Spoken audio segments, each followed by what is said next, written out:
He stood before the rock mound, head bowed, hands fisted at his sides. The moment was solemn, silent. Behind him, one of the horses nickered and stamped. And in the very next moment, a shot rang out and a bullet sprang off the careen, splintering rock, sending shards everywhere. O'Brien thought, "What the hell? Then he twisted around and down and caught a blur of movement as he went. A man racing left to right through the trees 60 feet away, long hair flying, arms pumping, shadows spilling back off his head and shoulders. A yell, another, more, a series of war cries really, and more movement. But by then O'Brien had seen enough. All at once, there was no time for anything but action. As they crashed out of the surrounding trees and came dashing across the campsite towards him, he did some running of his own, over to his gear. He threw himself at his saddle, went down, closed his hands on the stock of his Winchester, and the rifle whispered from leather, and went with him. He rolled, came up on one knee, worked the action, aimed at the man in the lead, and fired at him. The first bullet hit him in the chest and shattered his sternum. O'Brien saw blood streak from the wound and quickly shot him again. That time the bullet hit him a little higher and to the right, and blood squirted there too. Then the man buckled, twisted, dropped his own weapon, an old Springfield .45-70, and collapsed into a heap. An arrow sliced through the air, turning fast. O'Brien heard it flash past, strike the careen behind him, shatter. He jacked in another shell and turned the Winchester onto a shorter, squatter man coming at him from the left. Dimly it registered with him that there were 5 of them, 4 now, and that they were Indians, possibly Utes or Shoshones. This bastard rushed at him like he couldn't wait for the 2 of them to tangle.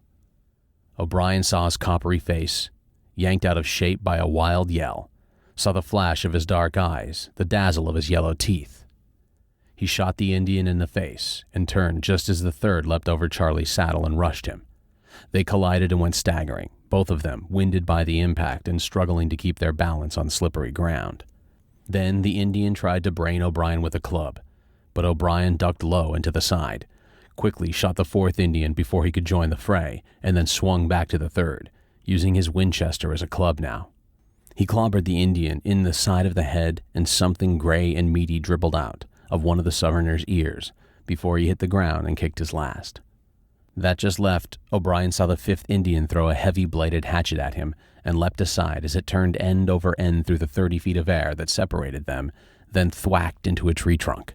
Down on his knees, O'Brien swapped a look with the Indian, saw a bronzed, mean-looking face with fierce eyes, a hooked nose, a snarling mouth, the whole thing framed by long, greasy black hair. Then, with a cry that echoed through the forest, the Indian dragged a heavy Star 44 from his belt and tried to shoot O'Brien. O'Brien shot him first, twice. The Indian jerked under the force of the hammering bullets, his dirty buffalo hide jerkin fairly exposed as the 44 40s hit him, and he went over backwards and stayed there.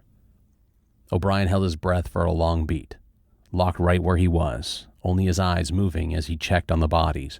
1, 2, 3, 4, 5. One of them wiggling slowly, nearer to death than life, and the other 4 already stiff as statues. At last the 5th Indian groaned his last and died. O'Brien released his breath and pushed up to his feet. The horses and mules were tugging at their tie ropes and sidestepping in agitation, and he couldn't blame them. The sudden explosion of war cries and gunfire had left him temporarily deafened, and when he looked at all the blood that was splashed across the snow, blood that was melting its way into the snow because it was still warm, he felt kind of agitated himself. Slowly his heart stopped its hammering, his belly stopped rolling, his pulses calmed, and he thought, on top of everything else, what the hell is this all about?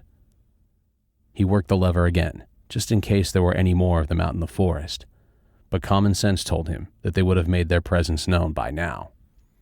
Even so, it wasn't a good idea to hang around any longer than he could help. He had to put some distance between him and this place. Briefly, he checked on the dead men, but after the first 2, his grimace turned to a frown, because they weren't like any Indians he'd ever seen before. A closer examination told him they weren't Utes or Shoshones as he thought, but instead a hybrid mixture of the 2,